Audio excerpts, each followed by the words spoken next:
दोस्तों आज हम आपको एक ऐसे देश का इतिहास बताने जा रहे हैं जिसके पास नेचुरल रिसोर्सेज का खजाना, खूबसूरती का भंडार, ऊंची ऊंची चोटियां, पहाड़, झरने और दर्दनाक इतिहास रहा है। क्यों इस देश पर चीन ने अपना कब्जा जमा लिया? वो देश जिसने दुनिया को सबसे बड़ा लामा दिया, दलाई लामा। कैसे यहाँ बुद्ध धर्म की नींव रखी गई? क्यों ब्रिटिश और चीन ने मिलकर इस बसे बसाए शांत खूबसूरत देश को अपने नापाक इरादों से मैला कर दिया? आखिर इस स्वतंत्र देश पर चीन का परछावा कैसे पड़ा और इस सब की शुरुआत कैसे हुई? इस देश की हिस्ट्री समझने के लिए इस वीडियो के लास्ट तक टिके रहें। चलिए फिर बिना देरी के वीडियो को शुरू करते हैं। दोस्तों हम बात कर रहे हैं ठंडे, शांत, दुनिया का स्वर्ग कहलाए जाने वाले खूबसूरत से देश तिब्बत के बारे में, जहां जाना हर किसी का सपना होता है क्योंकि यहाँ की हवा में बौद्ध धर्म की आस्था, श्रद्धा देखने को मिलती है। 12,20,000 वर्ग किलोमीटर के एरिया में फैले तिब्बत में करीब 27,70,000 लोग रहते हैं। जी हाँ, तिब्बत 6.7 मिलियन लोगों का घर है और यहाँ की ज्यादातर आबादी खेती बाड़ी पर ही डिपेंड करती है। भले ही तिब्बत अमेरिका, ऑस्ट्रेलिया, लंदन की तरह एक अमीर देश ना हो, लेकिन यहाँ लोग अपनी जिंदगी और रोजगार में काफी खुश रहते हैं। वैसे आपको जानकर हैरानी होगी कि इस देश में जहाँ आज बुद्धिज्म को इतना बढ़ावा मिलता है, एक समय में यहाँ के लोग बौद्ध धर्म क्या होता है इसके बारे में ठीक से जानते भी नहीं थे।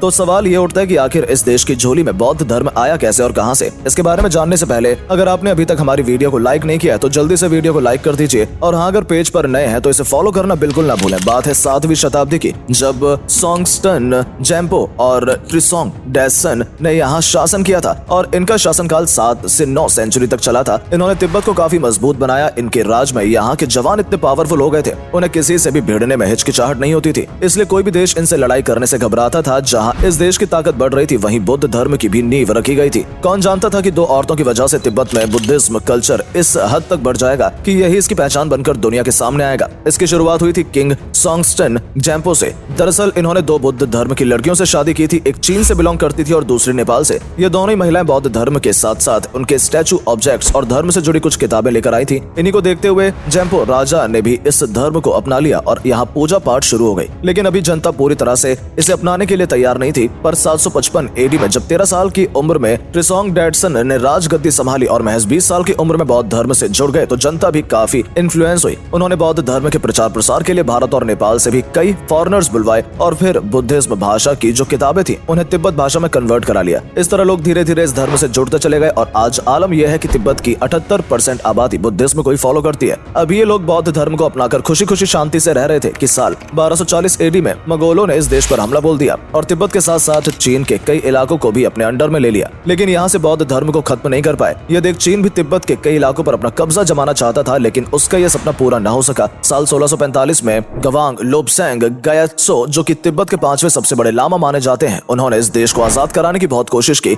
और उन्होंने इस देश के हालात को भी संभाला और इसी के चलते यह देश आजादी की सांस लेने लगा। लेकिन 1717 में फिर मंगोलों ने इस पर हमला कर इसे अपने अंडर में ले लिया। लेकिन चीन ने यहाँ पर शातिर दिमाग चलाया और मंगोलों को यहाँ से मार भगा दिया। लेकिन इस मेहरबानी के पीछे उसने आमदो और खाम नाम के इलाकों पर अपना कब्जा जमा लिया और किंग डायनेस्टी के दौर में ही इन दोनों इलाकों का नाम बदलकर चीन में मिला लिया। इस डायनेस्टी ने तिब्बत के इन इलाकों के साथ नेपाल, वियतनाम, कोरिया और मंगोलियों के भी कई इलाके अपने अंडर में ले लिए। अब चूंकि ये डायनेस्टी काफी पावरफुल थी, इसलिए उसने चीन, जो कि खुद उसका दुश्मन था, उसके साथ सिनो ब्रिटिश ट्रीटी ऑफ 1906 का एक समझौता यानी कि एग्रीमेंट साइन किया, जिसमें ब्रिटेन ने तिब्बत चीन के हवाले कर दिया। यानी अब ब्रिटिश ने तिब्बत को अपना बनाने का सपना छोड़ दिया था। जिस देश का समझौता हुआ वो खुद इस बात से अनजान था और ये आजाद देश इन 2 देशों के बीच फंसकर रह गया। फिर आया साल 1912 का, जब चीन में शिनहाई रेवोल्यूशन की वजह से क्विंग डायनेस्टी पूरी तरह से कमजोर पड़ गई और इसका नामो निशान खत्म हो गया। इसी बीच चीन में सिविल वॉर की आग भी दहकने लगी, जिससे चीन की ताकत कमजोर पड़ गई और इसी बात का फायदा उठाकर तिब्बत ने ल्हासा, जो कि इस देश का गुरूर मतलब राजधानी है, वहां से चीन का शासन खत्म कर दिया और इस वक्त जो दलाई लामा थे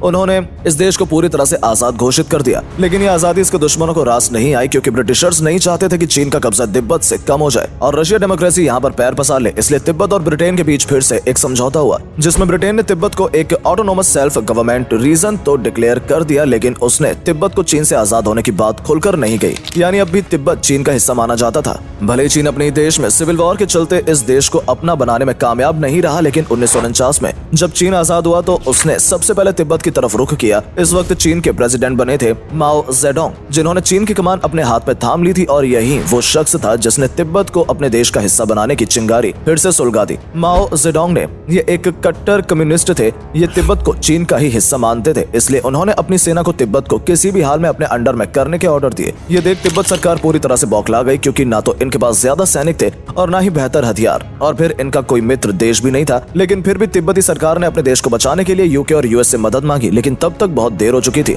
इस युद्ध को शांत कराने के लिए भारत और ब्रिटेन ने दोनों देशों की आपस में बात कराई और चीन ने तिब्बत के सामने 3 शर्तें रखी। पहली कि तिब्बत चीन का हिस्सा माना जाएगा और तिब्बत की सुरक्षा खुद चीन करेगा। साथ ही फॉरेन रिलेशन और ट्रेड पर भी चीन का ही हक होगा। लेकिन इस समझौते के लिए तिब्बती सरकार जब राजी नहीं हुई तो साल 1950 को चीन ने अपने हजारों सैनिक तिब्बत में हमला करने के लिए भेज दिए। इस सैनिकों ने तिब्बत में जो कोहराम मचाया उसे तो आज भी तिब्बत नहीं भूल पाया। हर तरफ मारकाट, हजारों सैनिक, मासूम बच्चे, सबकी जान गई। इन हालातों को देखते हुए 14 दलाई लामा को हेड ऑफ द स्टेट बना दिया गया ताकि वो अपने इस लीडर के जरिए देश के माहौल को शांत कर सके और इस युद्ध पर पूर्ण विराम लगा सके। लेकिन ये इस बार भी नाकाम रहे। ये देखते हुए फिर तिब्बत और चीन के बीच मीटिंग हुई, जिसके लिए चीन ने पहले ही ये सब प्लान बना रखा था और तिब्बत के सामने एग्रीमेंट रख दिया जाता है और इसे कबूल करने के लिए तिब्बती रिप्रेजेंटेटिव पर दबाव बनाया जाता है। इस एग्रीमेंट के मुताबिक ये कहा गया था कि तिब्बत की ऑटोनॉमी बरकरार रहेगी, लेकिन यह हिस्सा चीन का ही माना जाएगा। चीन ने भी ये विवाद किया था कि ना तो वो उनके धर्म के साथ कोई छेड़छाड़ करेंगे और ना ही पॉलिटिकल मैटर्स में दखल देंगे। इन बातों को देखकर तिब्बत की तरफ से इस एग्रीमेंट को साइन कर लिया जाता है, लेकिन हमेशा की तरह चीन अपने वादों से मुकर जाता है और उसके रिलीजन और ट्रेडिशनल को भी खोखला कर देता है। चीन का ये दोगला रूप देख तिब्बत की जनता भड़क जाती है, लेकिन चीन अपनी ताकत का इस्तेमाल करके अपने खिलाफ उठने वाली आवाज को दबा देता है और पूरी तरह से तिब्बत पर अपना कब्जा जमाकर यहाँ लोगों पर अत्याचार करता है। पूरे के पूरे गांव जला दिए जाते हैं। साल 1959 में जब मामला सर के ऊपर से चला जाता है तो तिब्बत के लोग चीन के खिलाफ प्रोटेस्ट करने लगते हैं और उस वक्त दलाई लामा चीन के सबसे बड़े दुश्मन बन जाते हैं, जिन्हें मारने के लिए चीन कई कोशिशें करता है। लेकिन दलाई लामा अपने परिवार के साथ यहाँ से बचकर भारत आ जाते हैं, जहाँ भारत उनका दिल खोलकर स्वागत करता है और दलाई लामा के तिब्बत छोड़ने के बाद यहाँ के हालात बद से बदतर हो जाते हैं और इस इलाके पर पूरी तरह से चीन का हक हो जाता है। हालांकि तिब्बत देश अपने आप को आज भी चीन का हिस्सा मानने से मना करता है, पर चीन समझौते के मुताबिक आज भी इस पर अपनी नजर गड़ाए हुए।